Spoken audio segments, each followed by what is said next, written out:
Hello, I am Joseph the Moral Philosopher. This is going to be a continuation of ideas from my last video that discussed the morality around the shooting of Renee Good. It's a bad situation, and I discussed that in that video. One of the deeper questions I wanted to get to is, what is the morality of immigration? Let's say immigration law, or just immigration in general. That answers the question of, why is ICE doing what they're doing? Why is most of America in favor of this? And if you don't think so, I'll explain why that is. At least why it was. I don't know if the people still feel the same way once they've seen enforcement actions. We'll see about that. Okay, so let's just get into it. I discussed Renee Good and Jonathan Ross in the shooting incident, and one of the questions is, well, why are they there? So they're both there for different reasons.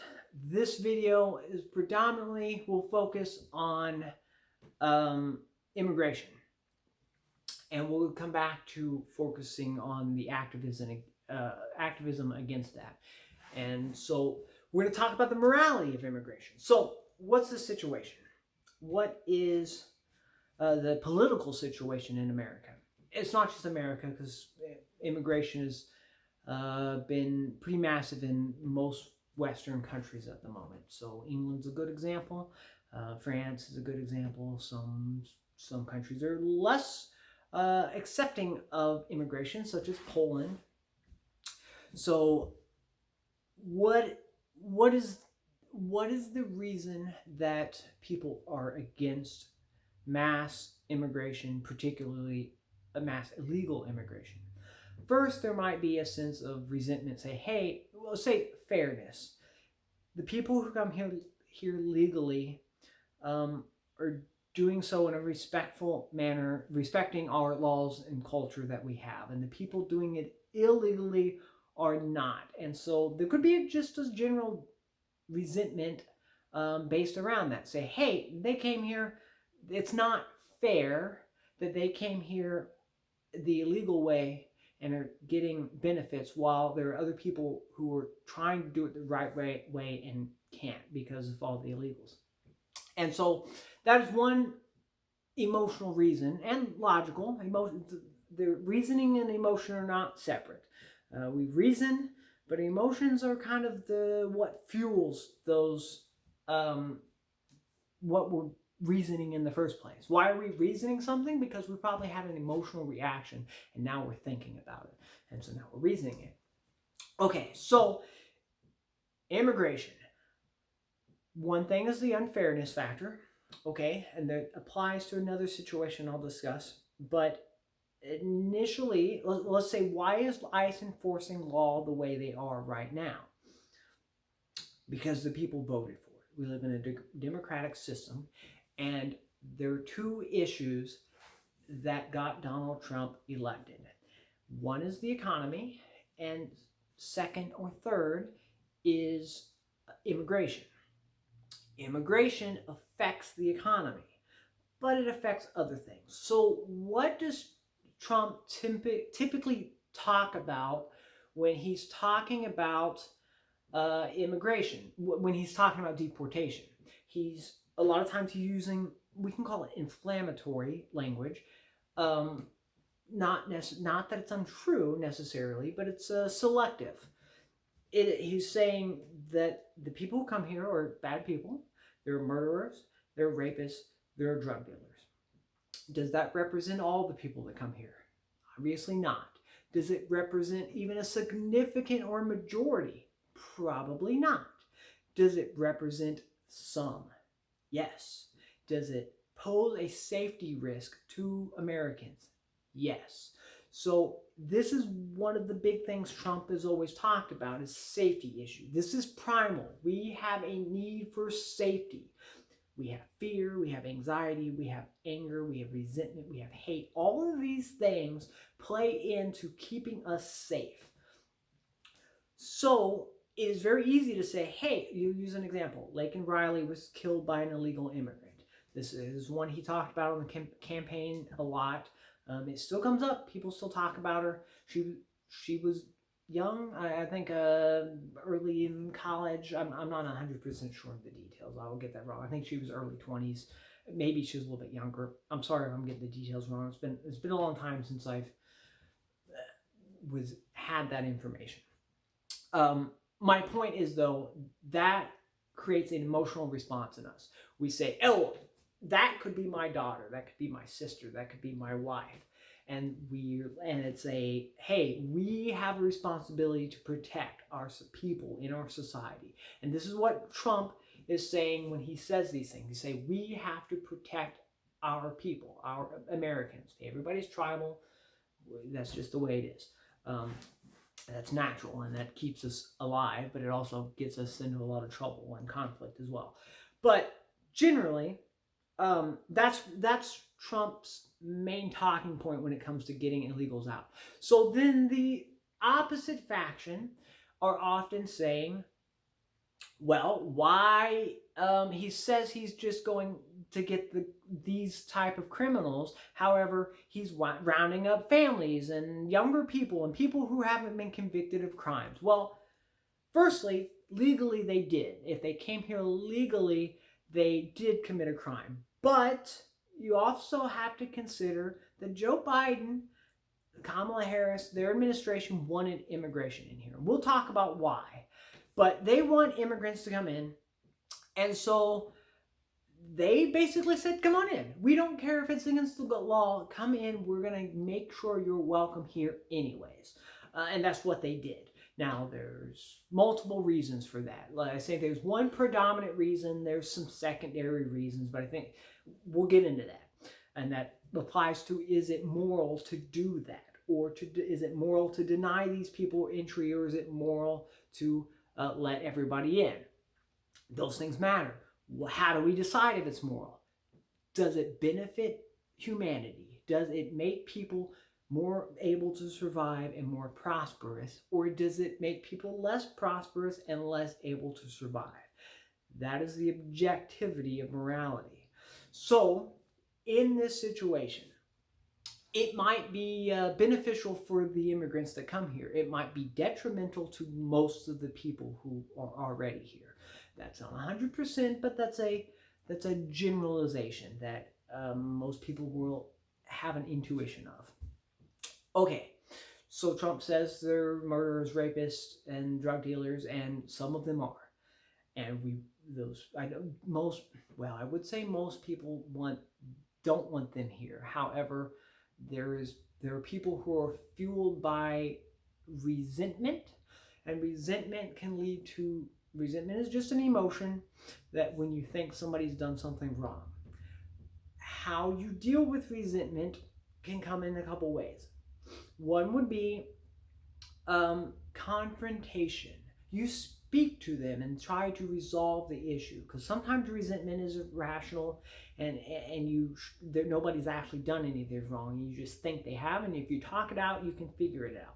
Sometimes you're right, and you're like, oh, they have done something wrong, and they didn't realize it. You talk it over, and you figure that out.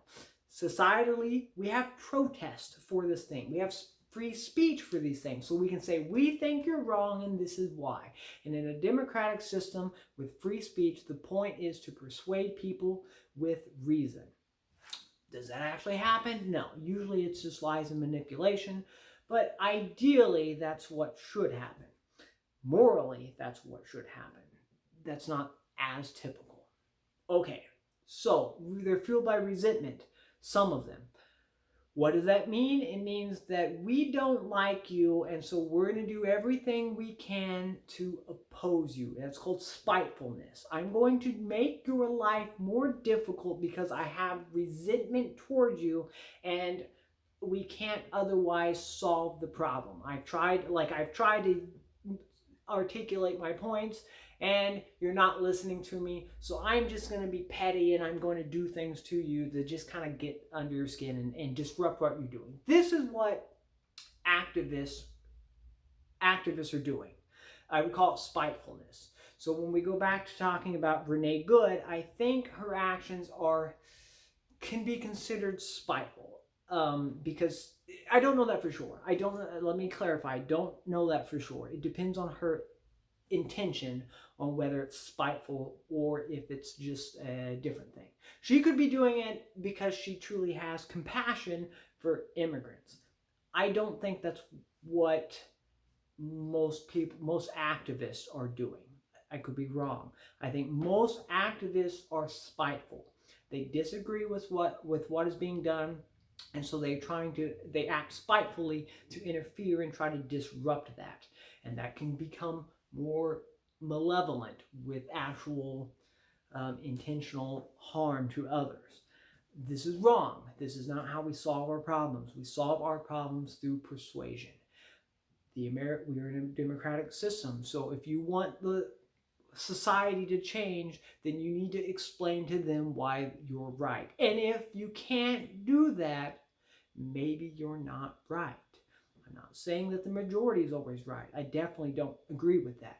What I'm saying, though, is truth matters. And if you can speak the truth and people says, yeah, that sounds right, I agree with you, then that's a good thing. If you have to lie or manipulate to get people to agree with you, then that's immoral. You're making it harder for people to make the decisions that will keep them safe in the future or make them more prosperous by giving them lies. Okay, and that does kind of feed into what some of the left side of the aisle is doing. Not all of them. Some of them are truly compassionate people. I don't believe most politicians on either side are compassionate people, generally. I think most people are just self-serving. And that applies to both sides, which means they're going to lie and manipulate to get political power. Now, this goes back to immigration, which is the whole topic of this. Why are the illegal immigrants being brought in by the left? Now, you can say, well, it's out of compassion. Maybe, probably not. General people probably say, hey, they're in a hard environment, and if they come here and have a better life, they should do that. People are compassionate like that. On the other hand, I don't believe that represents the political class. The political class is self-serving and they want power. These are all opinion statements, but most of you are probably saying, yeah, that sounds about right. Some of you might disagree. You're probably working, or you probably believe the manipulations, or you're one of the people manipulating people. Generally, other people's going to tend to agree with these statements. My opinion again. So, the political class wants political power. My Megadeth shirt, the system has failed. Our system has failed in the way the way representation works. I think we're too democratic and not republic enough. That's a failing, okay? And I'll explain why. In this country, census doesn't count citizens, it just counts population. That means if you live in an area with a bigger population, you get more representatives in Congress, okay? How a democratic system is supposed to work is you tell the truth, you persuade people with good ideas, and they say, that's a good idea, I will vote for you. And if the other side has a worse idea, you don't vote for them. That's how it should work. That's not how it actually works. How it works is they say, I'm going to say whatever I need to say to trick people into thinking that I'm going to be a good politician and make people's lives better. And it becomes a game of, can I collect more votes and can I trick the most amount of people? There's a lot of people who are less focused on telling the truth. Both sides do this. Particularly those who've been in power for a long time, because at that point they're like, I'm just trying to maintain my power, because that's become that part of who they are at this point. So there's a whole bunch of immorality about that. What is the immigration issue then? So you take these people, you put them in selective places. So when Joe Biden and his administration are bringing people in, they're going to put those people in particular places that gets them more political power in Congress unfairly. Okay, this is unfair because it goes against that free speech democratic system. They said, we're not going to convince you that our ideas are good. Instead, we're going to strategically import people here. And then we are going to give them, with taxpayer money, we're going to give them everything they could possibly want or need to make sure they vote for us. This has been going on since at least Johnson. Yeah, I think that was Johnson who had the quote about a particular ethnic minority in this country and how they were going to be voting for Democrats for 100 years by using this strategy. Give them welfare. If you make people reliant on you, then they will keep voting on you. That's wrong. You should be making people more independent because it makes society stronger.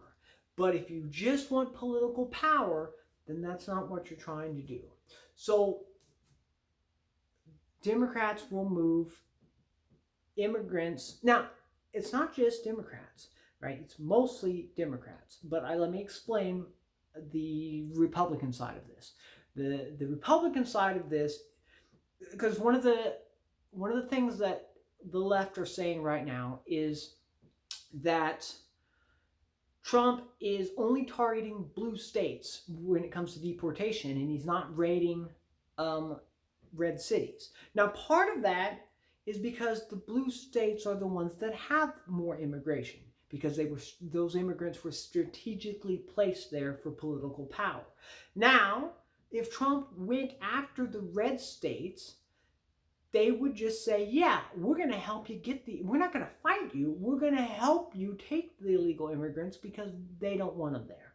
Okay? Because I'll explain. This is because of economic reasons mostly. And I'll come back to that. I'll try to. I'm running out of time on my camera. So that's kind of the strategy there is you don't go after the red states because they'll just give you all the immigration. And the right is not trying to just deport people because they're racist. No, it is a game of not letting the left take unfair political power.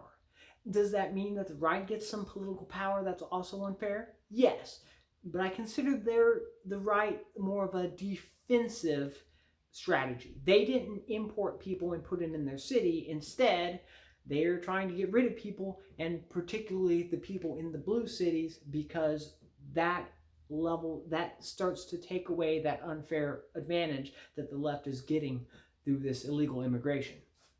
So, and again, whether it's illegal, if the president and vice president says, come on into our country, do the people coming here expect that they're coming here illegally? No, most of them are going to be like, oh yeah, that's fine. They welcomed me here. That's still illegal because it is somewhat still illegal because it goes against the law of the land. Like, for example, you're legally required to cross through a port of entry and file proper paperwork and go through all this stuff. And when under the Joe Biden presidency, they wasn't doing that. Texas tried to stop people from coming over. And they actually went in and tore down their razor wire and said, that's inhumane. But it's not, they don't care about humanity, I promise you. They don't care about the immigrants. They only care about placing them in strategic places so that they can get more political power. So where's our immorality? Because this is a philosophy of morality. That's what this channel is. So where's the immorality? Well, they're lying. The leaders of the country, the political class are lying. They're saying, hey, we are taking people and we're being humane and we're giving them things. We're just trying to help people. They're lying to you. That's what they're doing. They don't want that. They just want political power. And you say, yeah, but they're helping people. Of course I want them to have political power. No, they're not helping people in order to be good. They are only seemingly helping people in order for the political power. So when you believe that they want to help people, they don't. If they could get power without helping people, they would do it that way.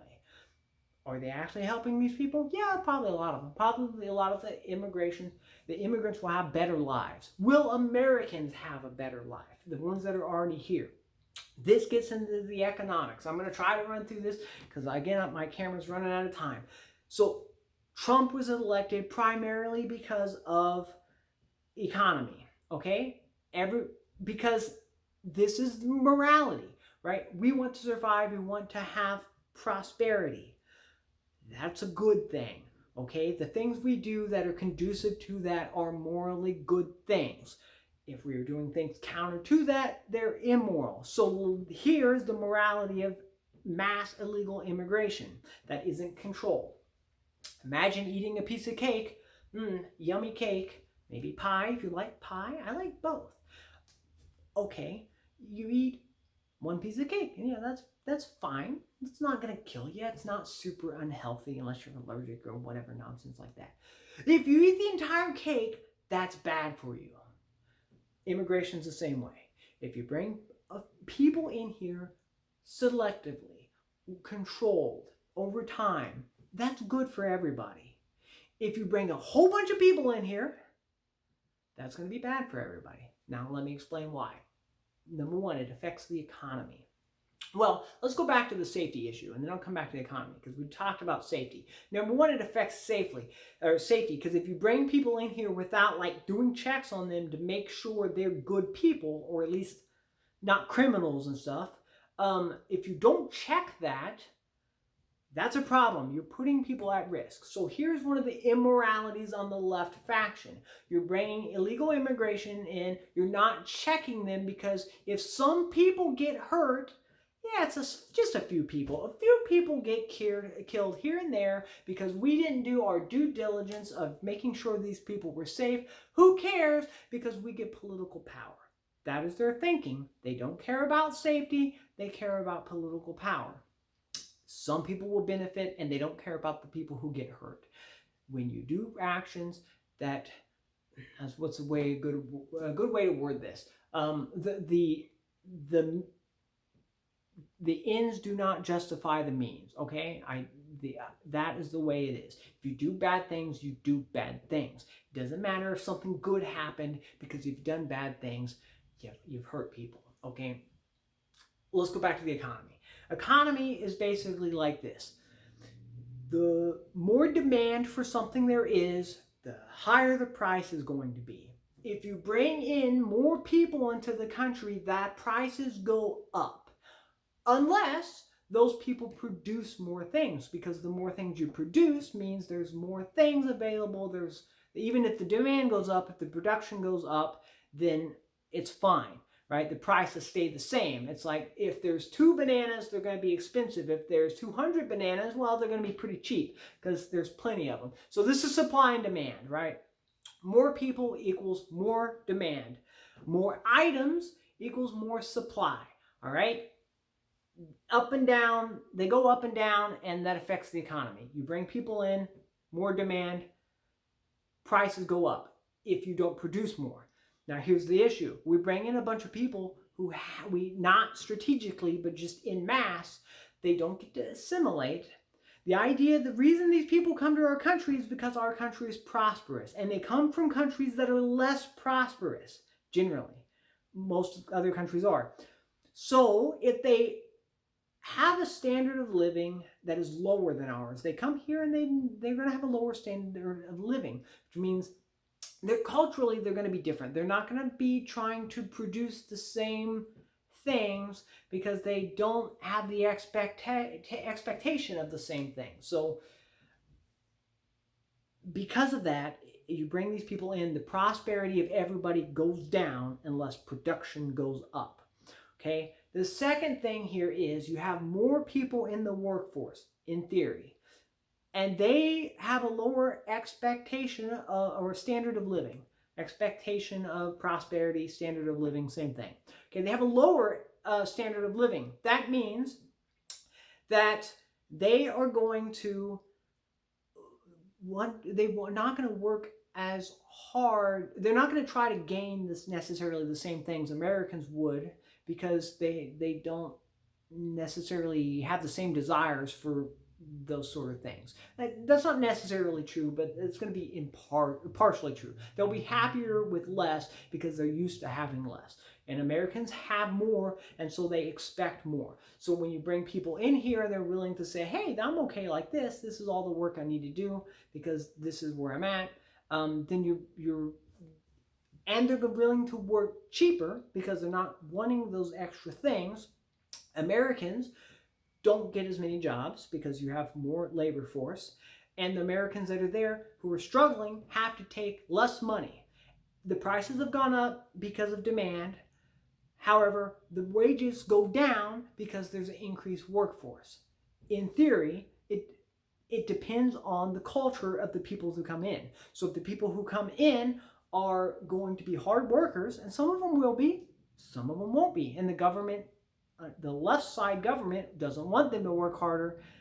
They just want to give them things so that they get, right? The Republicans are pull yourself up by your bootstraps. The left has said, well, we're going to give you what you want because we know that gets votes for us. And the Republicans are like, we want a prosperous country, in theory. Not necessarily that everything they do results in that. So this is kind of how the economy is affected by all of this. I hope I explained that well. Again, I'm running out of time on my camera, so I'm trying to get through this. Where's the immorality of this? If you bring people in and you're hurting the economy, then you have decreased the prosperity and the survivability of the people in the country. Now, yes, you have helped the immigrants, but you have hurt the Americans. Americans tend to not like that. Immigrants seem to think, yeah, that's fine. We don't care about them. We care about us. That's not just immigrants. That's just people in general tend to be selfish. Okay, so there's the immorality of that. If you hurt the economy, you hurt people. By bringing illegal immigrants in, you hurt the economy. By removing illegal immigrants, you make the economy better. Now, why is that good? Obviously, everybody wants the economy to be good. But why is that good for the rest of the world? Because it is.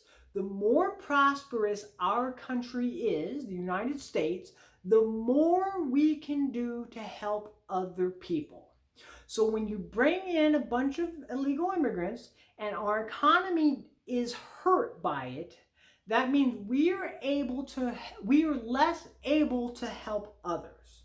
So in order to help others, we have to help ourselves. If our economy crashes, not only can we not help other countries in the way we have in the past, but if our economy crashes, the entire global economy is going to have a big problem. Who benefits from that? Russia, China, people who don't like America, Iran, lots of countries that don't like America. Probably because we try to tell them what to do. We're not going to get into the morality of foreign diplomacy today. But this is kind of the morality around immigration. If it hurts the economy, it is morally wrong. It is good to bring people in here and better their life, but they also have to do that in a way that betters the country so that we can help other people. So some immigration strategically and controlled, and also making sure the people who come in here aren't going to hurt other people. All those things, immigration is good. Legal immigration is good. Illegal immigration has a whole lot of problems. The immorality around that are people who are willing to bring them in for political power, and the people who are bringing them in order to, well, mostly political power, right? It's just, hey, them being here benefits us. And that is one perspective.